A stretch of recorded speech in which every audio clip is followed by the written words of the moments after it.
Students, last time हमने marginal absorption costing को ख़त्म किया था। उसकी किट प्रैक्टिस हमने ऑलमोस्ट कर ली थी। कुछ क्वेश्चंस मैंने आपको कहे थे कि आपने करने हैं। अभी मुझे कमेंट बॉक्स में एक स्टूडेंट ने क्वेश्चन नंबर भेजे हैं कि सर ये वाले करवा दें, तो पहले उनको कर लेते हैं और फिर उसके बाद आपसे बीपीपी की किट के हवाले से पूछूंगा कि उस किट में से कौन से क्वेश्चन करते हैं। मोहसिन ने 159 क्वेश्चन कहा है। क्वेश्चन नंबर 159 आपको स्क्रीन पे नजर आ रहा होगा। In a period a company had opening inventory of 31,000 units of product G and closing inventory of 34,000 units. Profits based on marginal costing and profit based on absorption costing were given.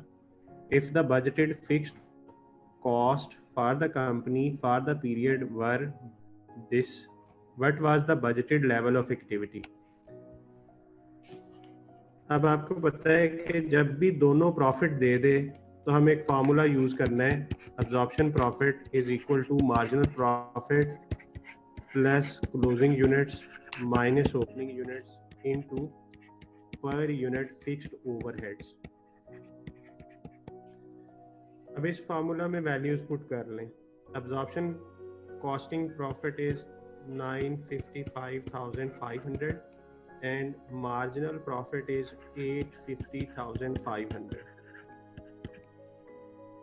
Closing units और opening units दोनों आपको बताए हुए हैं उसने। Closing units are 34,000 and opening units are 31,000। Per unit fixed overheads नहीं बताए, तो इसको सॉल्व कर लें। दोनों प्रॉफिट्स का जो डिफरेंस है वो डिफरेंस ले लें। 955,500 minus 850,500, 105,000 is equal to 3,000 is the difference of units into per unit fixed overheads.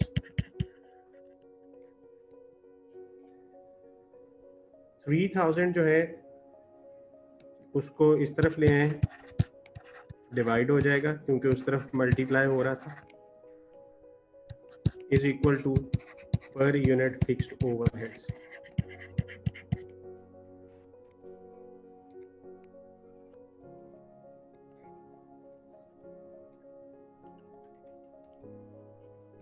पर unit fixed overheads will be equal to $35। अब हमें रिक्वायर्ड क्या था, उसने हमसे पूछा था बजटेड लेवल बता दें। बजटेड लेवल के लिए आपको याद होगा कि हम फार्मूला यूज करते थे, overhead absorption rate is equal to budgeted fixed overhead cost divided by budgeted level.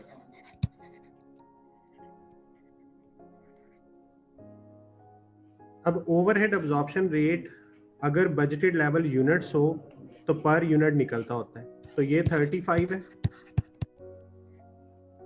Budgeted fixed overhead cost उसने दी हुई है 1837500 डिवाइडेड बाय बजटेड लेवल। तो यहां से आप बजटेड लेवल फाइंड कर लें।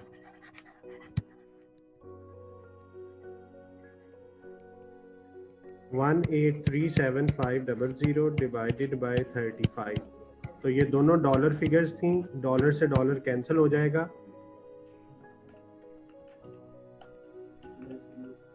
तो 52,500 जो है वो आपका बजटेड प्रोडक्शन लेवल आ जाएगा यूनिट्स में।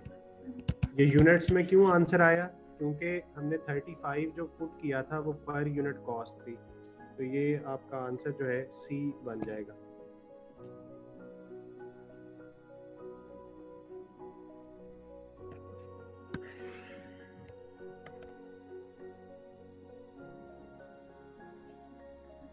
जी बता दें आपको, ये क्लियर हो गया जी। Question number 159।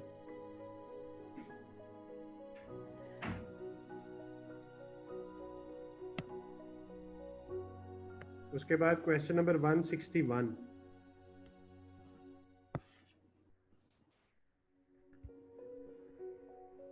for a product that has a positive unit contribution, which of the following events would tend to increase the total contribution by the greatest amount? हम एक डाटा सपोज करते हैं, ये एनालिटिकल क्वेश्चन है। मैंने आपको इसका hint बताया था कि आपने सबसे पहले डाटा ज्यूम कर लेना है। पर यूनिट सेलिंग प्राइस 10 ले लेते हैं, per unit variable cost 6, contribution per unit is 4। क्योंकि उसने क्वेश्चन में सिचुएशन ये दी है कि आपने एक ऐसी प्रोडक्ट लेनी है जिसका कंट्रीब्यूशन पॉजिटिव है, तो मैंने पॉजिटिव कंट्रीब्यूशन बना लिया।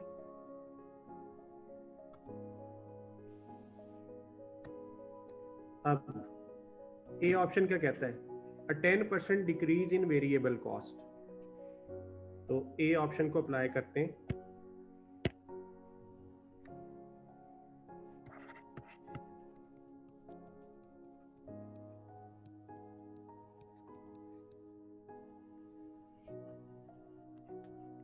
Per unit sale price 10, per unit variable cost उसने कहा 10% कम कर दें, तो 6 थी, 90% ले लें तो 5.4 हुआ। कंट्रीब्यूशन क्या बन जाएगा? 4.4।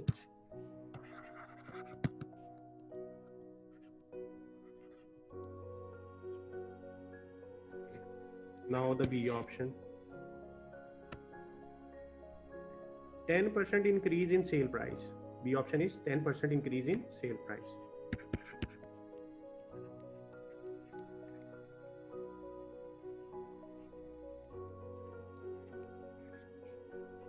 Per unit sale price will be 10% बढ़ाना है तो 1.1 से ज़रूर दे दें, 11 हो जाएगा, या 10 का 10% लेके 10 में ऐड कर दें। पर यूनिट वेरिएबल कॉस्ट वो 6 ही रहने दें, क्योंकि ओरिजिनल 6 है। जो ओरिजिनल डाटा था वो हमने ये ऊपर लिखा हुआ है। तो कंट्रीब्यूशन पर यूनिट क्या बना? 4। सी ऑप्शन की तरफ जाते हैं। 10% increase in volume,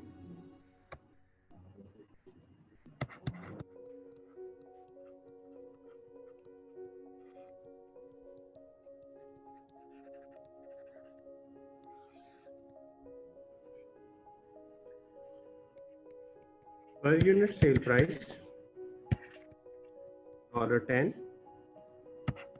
per unit variable cost 6, per unit contribution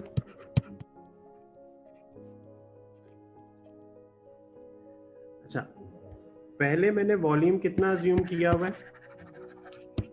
मैंने 1 यूनिट अज्यूम किया है कि हम 1 ही यूनिट बेच रहे हैं। तो अब मैंने वॉल्यूम को 10% बढ़ाना है।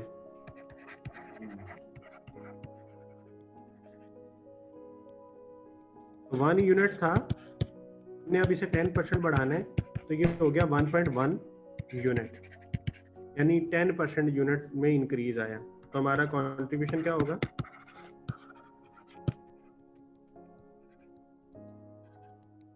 4 इंटू 1.1, तो ये $4.4 हो जाएगा।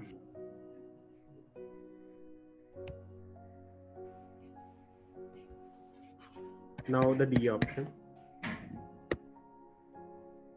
15% डिक्रीज इन फिक्स्ड कॉस्ट।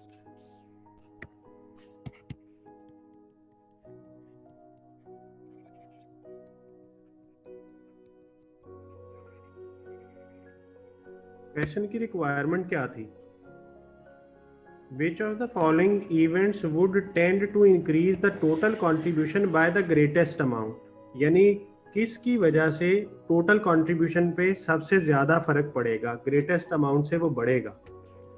तो ये डी ऑप्शन तो बिल्कुल इररेलेवेंट है, क्योंकि फिक्स्ड कॉस्ट की वजह से कंट्रीब्यूशन पे कोई फर्क नहीं पड़ता, ये प्रॉफिट को अफेक्ट करेगी। फिक्स्ड कॉस्ट में जो भी चेंज आएगा वो प्रॉफिट को अफेक्ट करेगा, कंट्रीब्यूशन को अफेक्ट नहीं करेगा। तो डी ऑप्शन तो बिल्कुल इररेलेवेंट है। अब देख लेते हैं, ए ऑप्शन में 4.4 हुआ था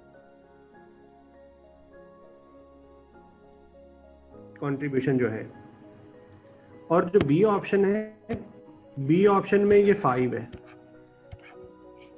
और सी ऑप्शन में भी 4 है, बल्कि जो न्यू बना वो 4.4 है। तो सबसे ज्यादा आंसर किस ऑप्शन में आया? That is the B option. तो यही आंसर है, क्योंकि क्वेश्चन में लिखा था which of the following event would tend to increase the total contribution by the greatest amount. तो उसका आंसर हमने देखा कि टोटल कंट्रीब्यूशन जो है वो सबसे ज्यादा बी ऑप्शन में बने।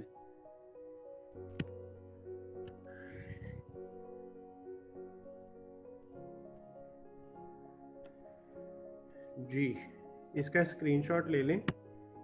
ये हमने क्वेश्चन नंबर 161 किया कैटलॉग।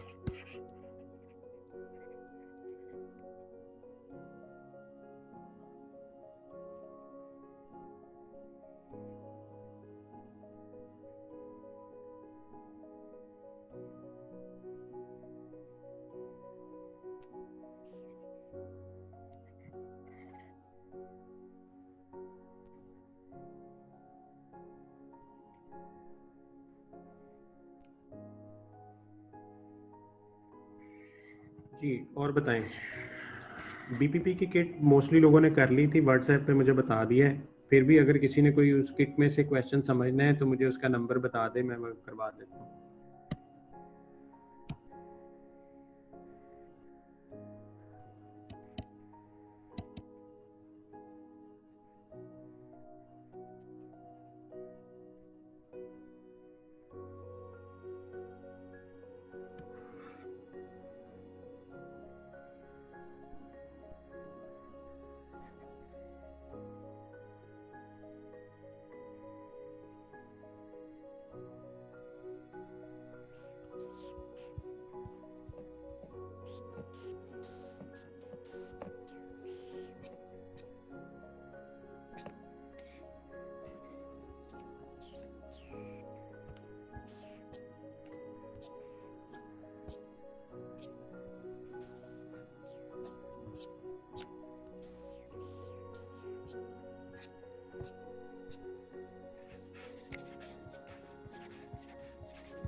जी, बीपीपी की किट हो गई है? किसी ने कुछ पूछना तो नहीं है?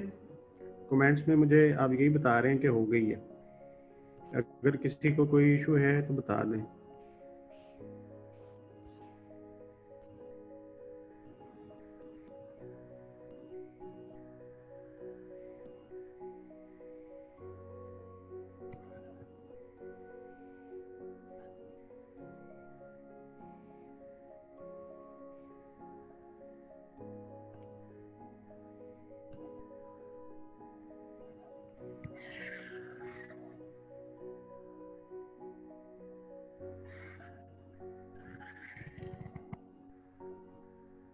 जी चलें, ठीक है, अगर सबसे हो गया है तो नो इशू।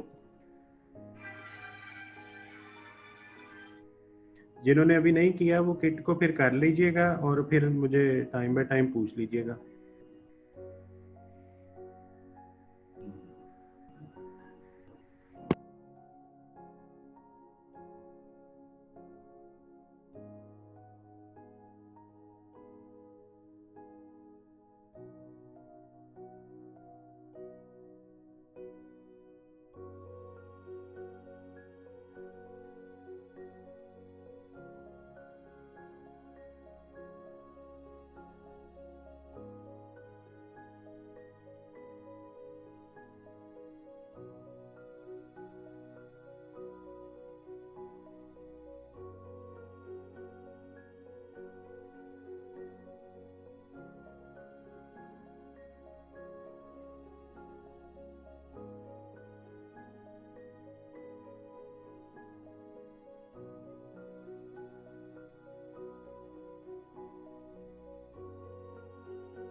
चलिए जी, अब हम आज नेक्स्ट टॉपिक स्टार्ट करते हैं, job batch and process costing.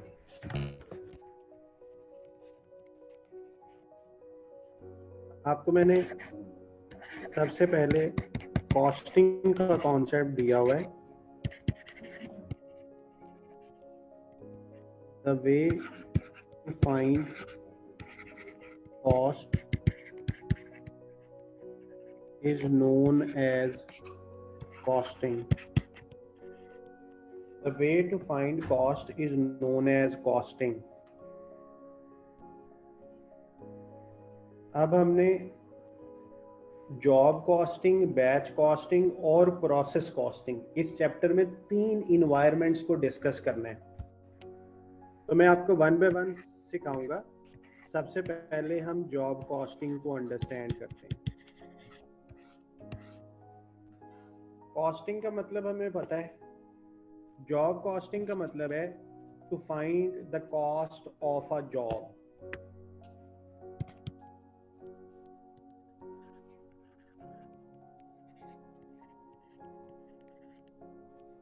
To find cost of a job. Now what is job? Daily life में तो आपको पता है कि जॉब का मतलब होता है नौकरी करना, लेकिन कॉस्ट अकाउंटिंग में जॉब का मतलब है a special task on request of customer.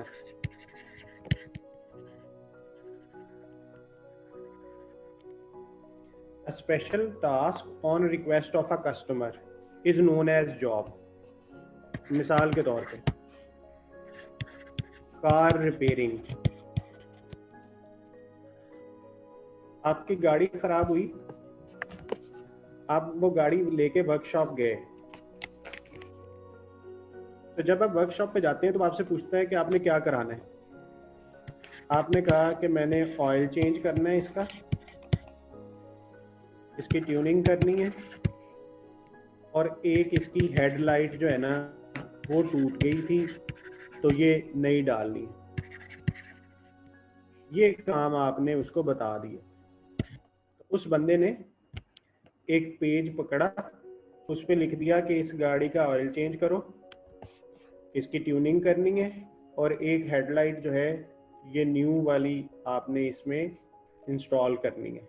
और वो पूछेगा कौन सी हेडलाइट है, तो आपने बताया जी राइट साइड वाली। तो राइट साइड वाली हेडलाइट जो है वो ये करे। यानी इस वर्कशॉप में, इस रिपेयरिंग पे वही कुछ होगा जो आपने कहा है। तो ये स्पेशल टास्क है on request of a customer, तो ये जॉब हो गया। हाउस रिपेयरिंग, घर में कोई काम करवाना है तो आप कंस्ट्रक्शन कंपनी को बुलाएंगे, उसको बताएंगे कि ये प्रॉब्लम है तो ये रिपेयर कर दो, तो वो भी वही काम करेगा जो कस्टमर ने उसको रिक्वेस्ट की। तो ये नेचर क्या बना? Job environment. तो इस नेचर में कॉस्ट की कैलकुलेशन जो की जाएगी उससे कहेंगे जॉब कॉस्टिंग। जब भी जॉब इन्वायरमेंट में हम जाते हैं तो एक डॉक्यूमेंट बनता है, उसको नाम दिया जाता है जॉब कॉस्ट कार्ड, यानी जॉब की कॉस्ट का card. Card mean piece of paper. This is like this. Job number होता है, उसमें कस्टमर नेम होता है, डेट होती है, टाइम भी लिख सकते हैं, कंपनी का लोगो वगैरह तो होगा ही। जैसे आप वर्कशॉप पे जाते हैं तो वो आपको एक पीस ऑफ पेपर पे लिख देता है। अब इसमें मटेरियल यूज होगा, लेबर का खाना बना होगा, ओवरहेड्स होंगे,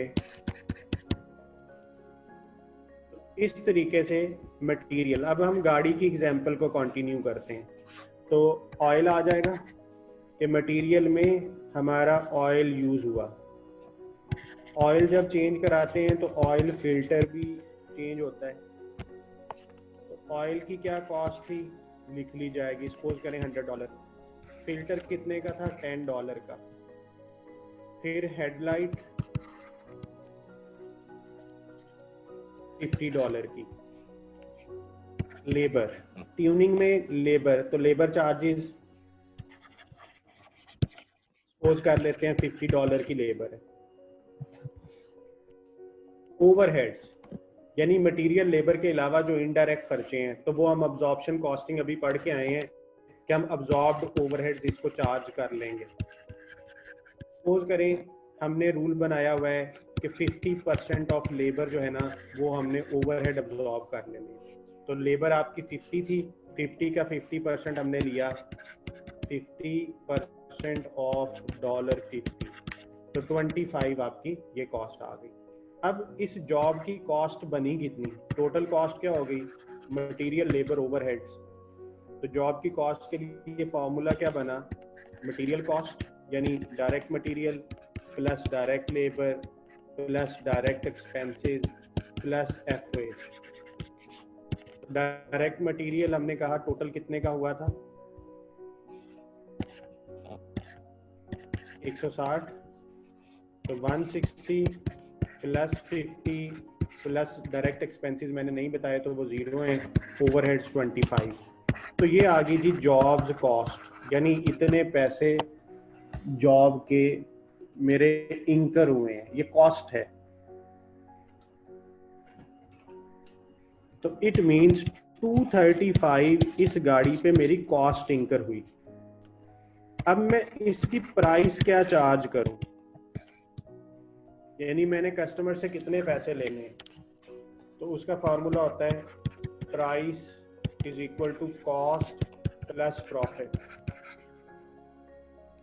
ये फार्मूला वही पुराना फार्मूला है जो कई दफा डिस्कस हुआ है। 235 तो कॉस्ट इंकर हुई है, अब मुझे प्रॉफिट भी लेना है इससे। अब प्रॉफिट कितना लेना है उसका हमने एक स्टैंडर्ड वे रखा होगा। Profit is charge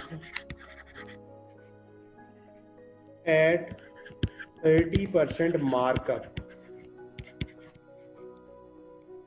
Profit is charged at 30% markup. Markup जो है वो क्या चीज है, markup is percentage on cost. It means 30% markup है तो 30% किसका लेना है, कॉस्ट का। 235 का 30% लेना है तो बना 70.5। तो प्राइस जो आपने इस कस्टमर को चार्ज करनी है इस जॉब की वो ये होगी। देखें जॉब कॉस्टिंग में प्रोसेस क्या हुआ, हमने किस तरीके से कॉस्ट फाइंड की, हमने एक जॉब नंबर अलॉट किया उसे, फिर उस जॉब पे मटेरियल कितना यूज हुआ, लेबर के क्या चार्जेस बने, ओवरहेड्स कितने अब्जॉर्ब हुए, और फिर कॉस्ट फाइंड की गई, और एज पर कंपनीज पॉलिसी हमने उस पर प्रॉफिट भी अप्लाई किया। 30% मार्कअप था, तो मार्कअप का मतलब मैंने आपको बता दिया परसेंटेज ऑफ कॉस्ट। यहां तक कोई क्वेश्चन है आपके जहन में तो आप पूछ लें।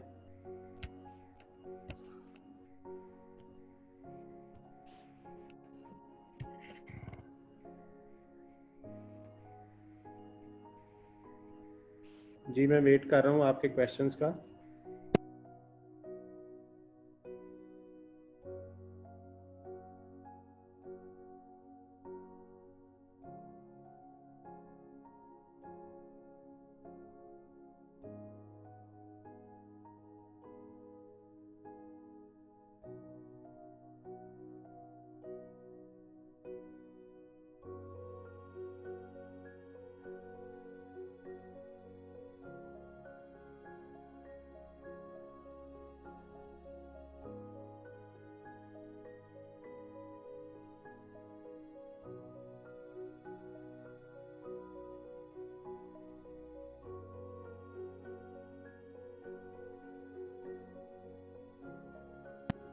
जी ठीक है, अगर इजी लग रहा है तो सही है। चले मैं एक दफ़ा आपको रिकॉल कराता हूँ। आज हमने स्टार्ट किया है जॉब कॉस्टिंग सिस्टम। सबसे पहले वही उसी बेसिक से स्टार्ट किया, what is costing. The way to find cost is known as costing. Job costing to find the cost of a job. फिर हमने सबसे पहले ये डिफाइन किया कि जॉब किसे कहेंगे। अकाउंटिंग में जॉब से मुराद है a special task on request of a customer. For example car repairing, house repairing. तो इस तरह के जो काम होंगे जहाँ पे स्पेशल रिक्वेस्ट ऑफ कस्टमर आ जाएगी तो वो जॉब कॉस्टिंग कहलाएगा। जॉब कॉस्टिंग में कॉस्ट फाइंड करने के लिए एक डॉक्यूमेंट तैयार किया जाता है, उसका नाम है जॉब कॉस्ट कार्ड। उसके अंदर जो मेजर इंफॉर्मेशन है, एक तो जॉब नंबर होना चाहिए, डेट होनी चाहिए, कस्टमर नेम होना चाहिए और स्पेसिफिकेशन में कि क्या काम करना था। जैसे मैंने एग्जांपल में कहा कि आपने गाड़ी का ऑयल चेंज कराना है, ट्यूनिंग करानी है और एक हेडलाइट नई डलवानी है। तो मटेरियल के हेड में हम लिख देंगे कि कौन कौन सा मटेरियल कितना यूज़ हुआ, क्या कॉस्ट थी। लेबर चार्जेस लिख देंगे, ओवरहेड्स अब्जॉर्ब किए जाएंगे। इन तीनों चीज़ों को ऐड कर दें तो वो जॉब की कॉस्ट बन जाएगी और फिर उसमें प्रॉफिट परसेंटेज अप्लाई कर दी जाए तो प्राइस आ जाती है। तो ये जॉब कॉस्टिंग का प्रोसीजर था। अब एग्जामिनर सवाल क्या देता है आपको इससे रिलेटेड, ज़रा गौर से सुन लें, लिख लीजिएगा। एक तो थ्योरेटिकल क्वेश्चन जो इसका आता है नॉर्मली वो यही होता है कि जॉब को आइडेंटिफाई करें। विच of the following business is a job costing environment. मसलन मैं आपके सामने 4 ऑप्शन बनाता हूँ। सोप मैन्युफैक्चरिंग,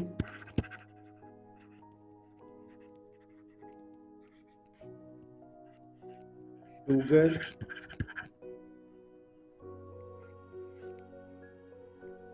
टेक्सटाइल,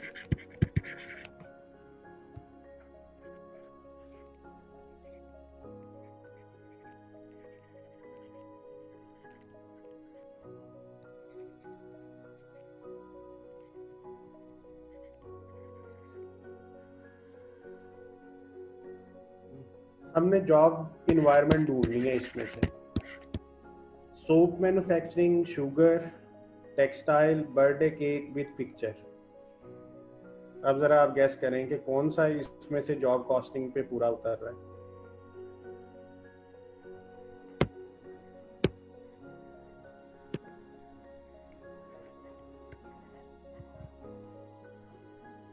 जी शाबाश, डी। कैसे पता चला? अब हम अपना रूल अप्लाई करते हैं। जॉब को ये डिफाइन किया था special task on request of a customer. तो आप जाके कहें कि मुझे ना इस कलर का सोप दे दें, तो वो चंद कलर में तो अवेलेबल है, आपकी रिक्वायरमेंट के मुताबिक नहीं मिलेगा आपको 100%। उसके लिए फिर आपको एक लार्ज क्वांटिटी लेनी होगी। जैसे होटल्स वगैरह जो हैं वो एक लार्ज क्वांटिटी में अपने लोगों के साथ सोप बनवा लेते हैं, तो वो एक स्पेशल चीज़ है, उसको भी हम डिस्कस करेंगे कि उसको क्या नाम देंगे। लेकिन नॉर्मल हालात में एक आम कस्टमर अपनी स्पेसिफिकेशन के मुताबिक सोप मैन्युफैक्चर नहीं कराता। शुगर भी एक स्टाइल में आपको अवेलेबल है, आप उसको अपनी मर्जी के मुताबिक नहीं बनवा सकते। टेक्सटाइल में कपड़ा बनता है या जो भी टेक्सटाइल का प्रोसीजर जो सा भी होगा, तो ये भी आपकी एक फिक्स रूटीन वाली है। बर्थडे केक विद पिक्चर, आपने अपनी पिक्चर वाला केक चाहिए तो फिर ये स्पेशल रिक्वेस्ट ऑफ कस्टमर पे काम हुआ। तो ये उस बेकरी को एक जॉब मिल गई, टास्क मिल गया स्पेशल रिक्वेस्ट ऑफ कस्टमर पे।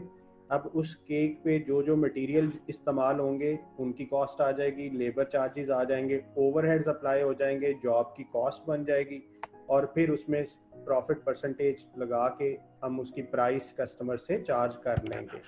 तो पहला तो जो क्वेश्चन एक आ सकता है कि आपको क्वेश्चन में जॉब इन्वायरमेंट जो है वो आइडेंटिफाई करनी आनी चाहिए। तो ये कॉन्सेप्ट जिसका बन गया है उसको ये पता चल गया होगा कि जॉब में हम उस चीज़ को लिखेंगे जहाँ पे स्पेशल रिक्वेस्ट ऑफ कस्टमर आए। दूसरा सवाल जो आ सकता है वो जॉब की कॉस्ट फाइंड करने को आ सकता है। तो उसमें आपने सिंपल कॉस्ट का फॉर्मूला जो हम बहुत अरसे से पढ़ते आ रहे हैं कि direct materials, direct labour cost, direct expenses और फैक्ट्री ओवरहेड्स, इनको ऐड करें और फिर प्रॉफिट ऐड करें।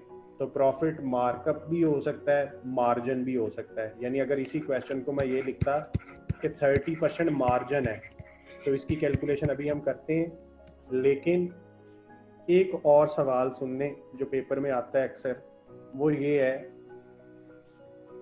कि जॉब कॉस्टिंग में फिक्स्ड ओवरहेड्स जो हैं वो कौन से चार्ज किए जाते हैं। Fixed overheads are charge, question होगा fixed overheads are charged, A option actual overheads, B absorbed overheads, C any of these, D none of these। तो इसका आंसर आपको पता है क्या है, बताएं मुझे।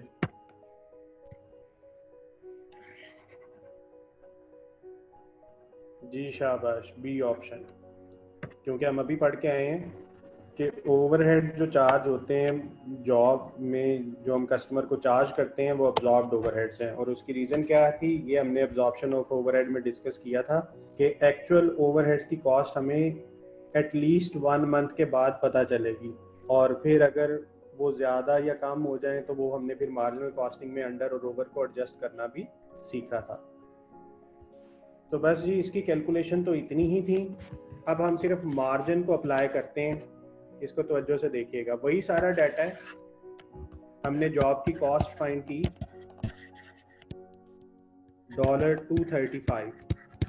Now the profit is margin, 30% margin, और प्राइस फाइंड करनी है।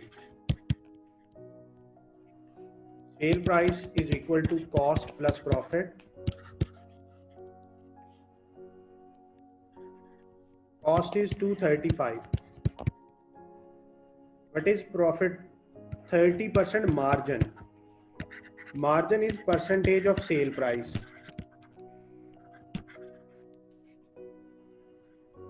इसका मतलब है मुझे 30% किसका लेना है, सेल प्राइस का, और सेल प्राइस तो है नहीं। तो आपको मैंने एक सिंपल सा ट्रिक बताया हुआ है, जो नहीं है उसे फर्ज कर लो। Let's say x 235 plus 30% of x, इसको सॉल्व कर लेते हैं। 235 30% ऑफ x लेंगे तो क्या बनेगा, 0.30x। परसेंटेज खत्म की, डिवाइडेड बाय 100 करके। अब ये x की चीज़ें एक तरफ ले आए, x minus 0.30x is equal to 235। x common लेने,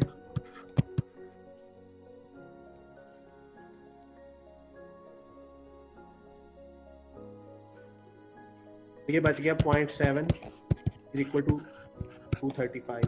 x, this implies x is equal to 235 divided by 0.7. This will be the price,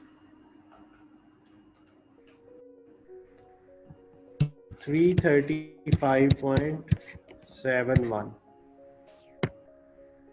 जी बता दें, मार्जिन की कैलकुलेशन समझ आ गई है। मार्जिन में हमने परसेंटेज अप्लाई किस पे करनी है, सेल प्राइस पे, और सेल प्राइस ही है नहीं है इस क्वेश्चन में। और अगर आप इसको रिकंसाइल करना चाहें, वैसे करने की जरूरत नहीं है, लेकिन आपकी तसल्ली के लिए करा देता हूँ। सेल प्राइस है 335.71। आपने कहा प्रॉफिट इज 30% मार्जिन, तो मार्जिन सेल प्राइस पे होता है, आप इसका 30% लें,